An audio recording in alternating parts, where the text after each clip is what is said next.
তো আমরা যদি এখান থেকে একটু নিয়ত করি, হারিয়ে যাওয়া নবী আলাইহিস সালামের এই গুরুত্বপূর্ণ আমলের নির্দেশনাকে আমাদের জীবনে এখন পরিবারে বাস্তবায়ন করব, আমরা যদি নিয়ত করে ফেলি এবং আমরা যদি শুরু করে দেই, একটা সময় হয়তো জিন্দা হয়ে যাবে, সমাজে ব্যাপকভাবে প্রচলিত হয়ে যাবে।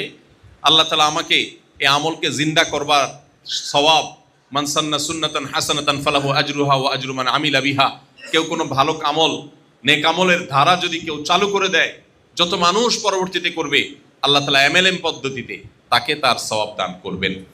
অতএব আমরা এই আমলটা করার জন্য চেষ্টা করতে পারি তো ইনশাআল্লাহ। আপনাদের কাছে আমার একটা আবদার আছে, আমি লোকটা সামলাতে পারছি না। আজকে ঢাকায় জুমার পরেও আমি আবদার রেখে আসছি, আপনাদের কাছে আবদারটা করতে চাই, একটা বিশেষ আবদার করব আমি। এই আবদারটা করার উদ্দেশ্য আমল করা। এই সূরার শুরুতে আল্লাহ রাব্বুল আলামিন বলেছেন ওয়াল ফাজরি ওয়া লায়ালিন আশর, ফজরের শপথ এবং 10টি রাতের শপথ।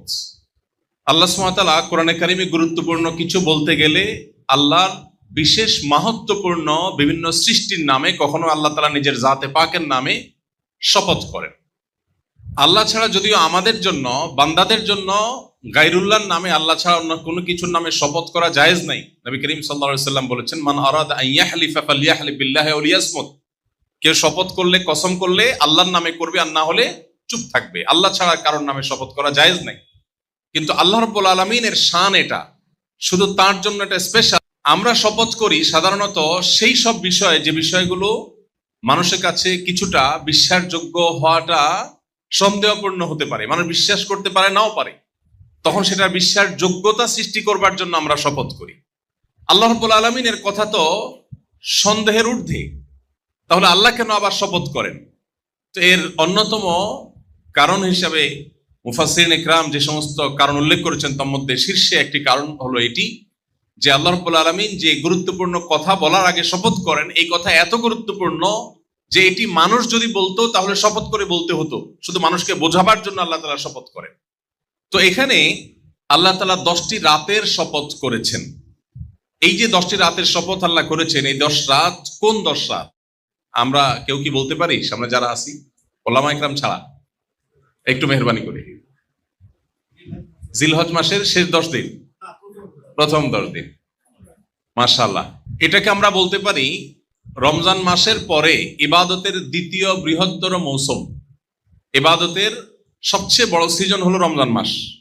রমজানের পরে দ্বিতীয় সবচেয়ে বড় সিজন হলো জিলহজের প্রথম 10টা দিন।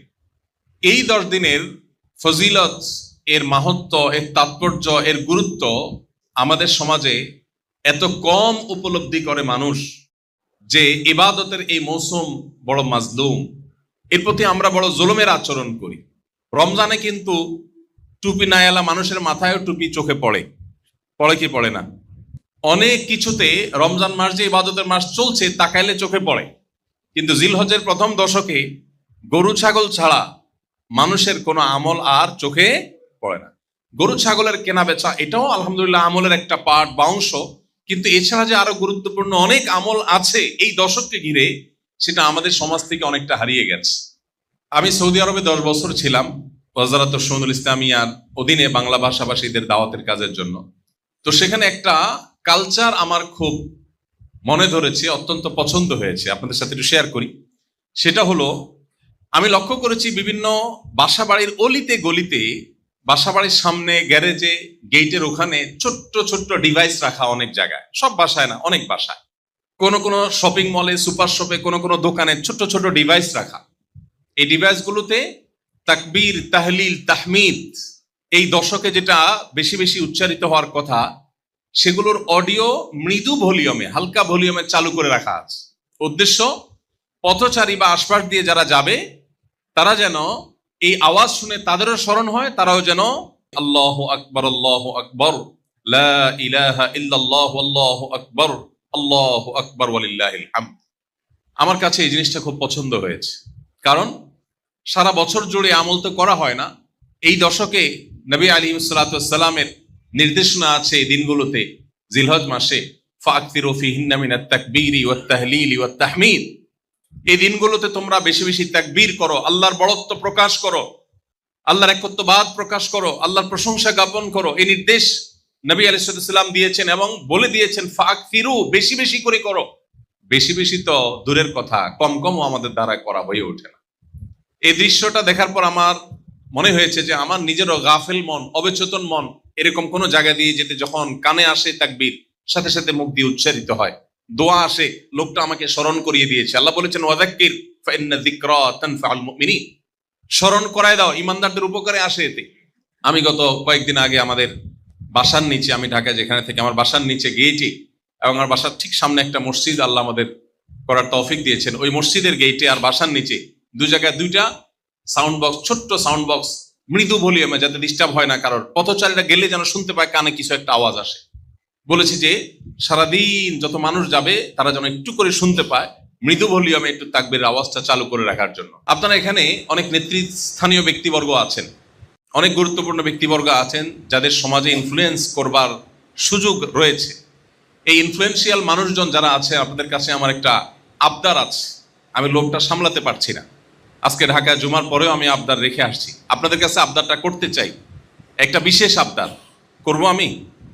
এই আবদারটা করার উদ্দেশ্য আমল করা। এটা বলার আগে এত কথা বলে নিচ্ছি এই জন্য যে আপনারা এই আবদারটাকে বাস্তবায়নের চেষ্টা করবেন ইনশাআল্লাহ। আবদারটা হলো, আমাদের দেশে কোরবানিকে কেন্দ্র করে যে পশু কেনা বেচার হাট বসে, এই হাটগুলোতে প্রায় সব হাটগুলোতে মাইক লাগানো হয়।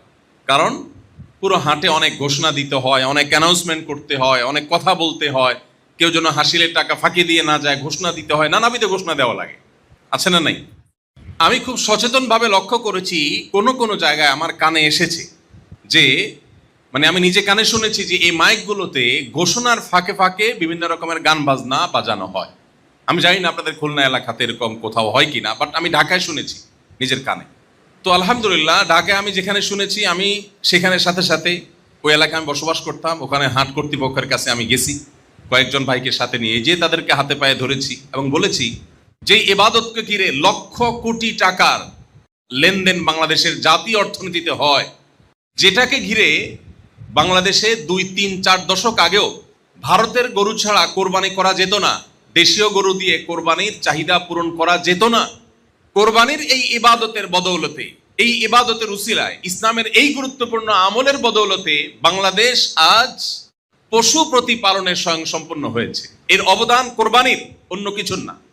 কোরবানি ছাড়া অন্য কোনোভাবে প্রণোদনা দিয়ে কোনো সরকারও বাংলাদেশকে অন্তত পশু পালনে বা আমিষের চাহিদায় স্বয়ংসম্পন্ন করা এটা সম্ভবপর ছিল না। আমরা আমাদের শৈশবে কৈশোরে বাজারে গেলে দেখতাম সাদা সাদা বড় বড় ইন্ডিয়ান গরু ছাড়া বাজার, সয়লাভ, এগুলো ছাড়া বাজার চলে না, কারণ দেশীয় গরু দিয়ে চাহিদা পূরণ করা যেত না। কিন্তু আপনারা লক্ষ্য করেছেন গত বেশ অনেক দিন ধরে, অনেক বছর ধরে ইন্ডিয়ান গরুর দরকার হয় না, আমাদের দেশীয় গরু দিয়ে আমাদের বাজারের চাহিদা পূরণ হয়। সেই কোরবানির ইবাদত, যেটা ইসলামের একটা গুরুত্বপূর্ণ বিষয়, একটা বিধান আল্লাহ, সেই ইবাদতকে ঘিরে রুটি রুজির ব্যবস্থা যারা করছে, আমি কোনো বাজারে গিয়ে বাজার কর্তৃপক্ষকে বলেছি যে এই মাইকে গান বাজাচ্ছেন, এর চাইতে বড় নিমক হারামি আল্লাহর জমিন আরেকটা হতে পারে না। যে ইবাদতকে ঘিরে আপনার রুটি রুজির ব্যবস্থা হচ্ছে, সেই ইবাদতকে আপনি কলুষিত করছেন। যারা ইবাদতের উদ্দেশ্যে গরু ছাগল কিনতে আসছে তাদেরকে আপনি গান শোনাচ্ছেন, এর চেয়ে বড় জুলুম আর অবিচার আল্লাহর জমিনে কি হতে পারে? তো আপনাদের কাছে আমার আবদারের জায়গা, এই মাইকগুলোতে বাজার কর্তৃপক্ষের কাছে যদি আপনারা দাওয়াত নিয়ে যান, 2-4 জন 5 জন মিলে যান, নসিহার সুরে, উপদেশের সুরে দাওয়াত নিয়ে যান এবং বলেন যে জিলহজের প্রথম দশকে নবীজি আমাদেরকে তাকবীর, তাহলিল, তাহমিদ পড়তে বলেছেন।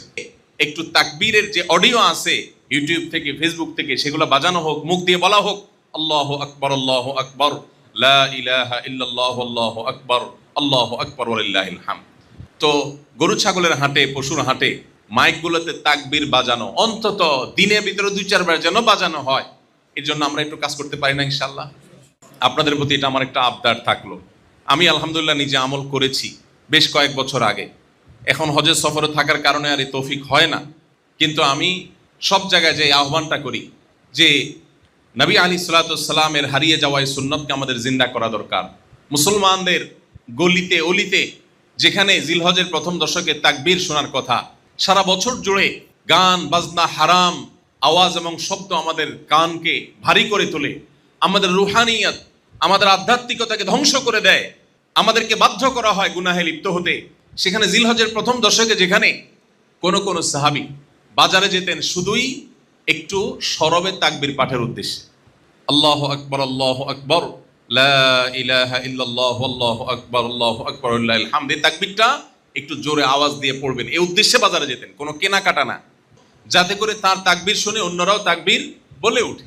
কোন ব্যক্তি নিজের মাল জীবন এগুলো নিয়ে আল্লাহর রাহে বের হলো, জিহাদে বের হলো, এবং এর কোনো কিছুই সে নিয়ে আসতে পারে নাই, জীবনও আল্লাহর রাহে কোরবান হয়ে গেছে, সম্পদও খরচ হয়ে গেছে, এর কথা ভিন্ন, তার মর্যাদা সবকিছুর ঊর্ধ্বে। কিন্তু সাধারণ জিহাদে মাশগুল হওয়া মানুষের চাইতেও জিলহজের প্রথম দশকের নেকামল আল্লাহর কাছে বেশি প্রিয়। মোহতারাম হাজিরিন, আমরা কজন মানুষ আছি যে জিলহজের এই দশকের ইবাদত এবং নেকামল অন্য সময়ের চাইতে আমরা বিশেষভাবে যত্ন সহকারে করি? গতানুগতিক দুই একটা কাজ ছাড়া আমরা বেশিরভাগ আমলগুলো করে উঠতে পারি না। তো আমরা আমলগুলো করার চেষ্টা করবো তো ইনশাআল্লাহ। আল্লাহ আমাদেরকে তৌফিক দান করুন। তো আমরা যদি এখান থেকে একটু নিয়াত করি, হারিয়ে যাওয়া নবী আলাইহিস সালামের এই গুরুত্বপূর্ণ আমলের নির্দেশনাকে আমাদের জীবনে এখন পরিবারে বাস্তবায়ন করব, আমরা যদি নিয়ত করে ফেলি এবং আমরা যদি শুরু করে দেই, একটা সময় হয়তো জিন্দা হয়ে যাবে, সমাজে ব্যাপকভাবে প্রচলিত হয়ে যাবে। আল্লাহ তাআলা আমাকে এই আমলকে জিন্দা করবার সওয়াব, মান সান্না সুন্নাতান হাসানাতান ফালাহু আজরুহা ওয়া আজরু মান আমিলা বিহা, কেউ কোনো ভালো আমল, নেক আমলের ধারা যদি কেউ চালু করে দেয়, যত মানুষ পরবর্তীতে করবে আল্লাহ তাআলা এমএলএম পদ্ধতিতে তাকে তার সওয়াব দান করবেন। অতএব আমরা এই আমলটা করার জন্য চেষ্টা করতে পারি তো ইনশাআল্লাহ। সচেতনভাবে আপনি যখন বাসায় ঢুকছেন, সালাম দিয়ে প্রবেশ করেছেন, আপনার বাসার লোকজন বিভিন্ন চিন্তায় মগ্ন আছেন, একটু মৃদু কণ্ঠে তাকবীরটা পড়লেন, উদ্দেশ্য তাদের যেন স্মরণ হয়। মোহতারাম হাজিরিন, জিলহজের প্রথম দশক উপলক্ষে আসেন পরিবারে ছোট ছোট মজলিস করি, একসাথে খাওয়াই তো উঠে গেছে আলহামদুলিল্লাহ। আমি সংগ্রাম চালাই আমার পরিবারে, সংগ্রাম, যুদ্ধ করার চেষ্টা করি।